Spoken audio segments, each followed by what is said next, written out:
Nahulugan ang pahiwatig ni Luis Manzano sa unang Lunes sa telebisyon ng It's Your Lucky Day, ang noontime game at variety show na pansamantalang ipinalit sa It's Showtime habang suspindido ito ng MTRCB sa loob ng 12 araw.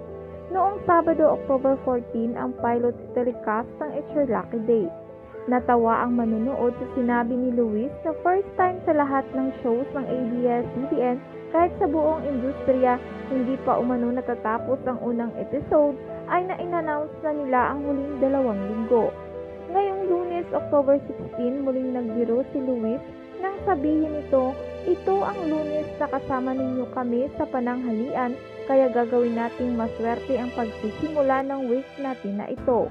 Tinawag ni Luis ang kanyang co-host na si Meray Cantiveros.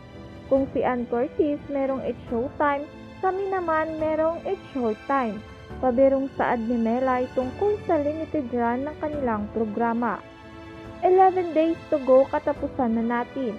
Matatawang pahayag ni Luis kasunod ang pahiwatig na maaaring patuloy na mapapanood sa telebisyon ng It's Your Lucky Day.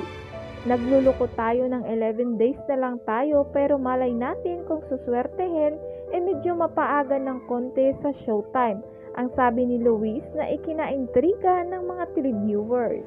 Yung madali para sa ABS-CBN management na pansamantalang ipalit sa It's Showtime ang It's Your Lucky Day dahil kasado na ang game at variety show ni Luis Manzano at ng mga kasamahan nito kaya may mga segment na silang nakahanda. Pero napaaga ang telecast dahil sa suspensyon na itinataw ng MTRCB sa It's Showtime. Samantala, ang kapuso star na si Bianca Umali ang special guest co-host ngayong Lunes sa It's Your Lucky Day.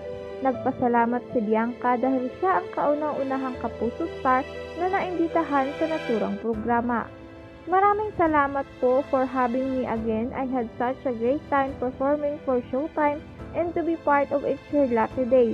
It's a pleasure to be the first kapuso. Mensahe ni Bianca para sa viewers ng It's Your Lucky Day.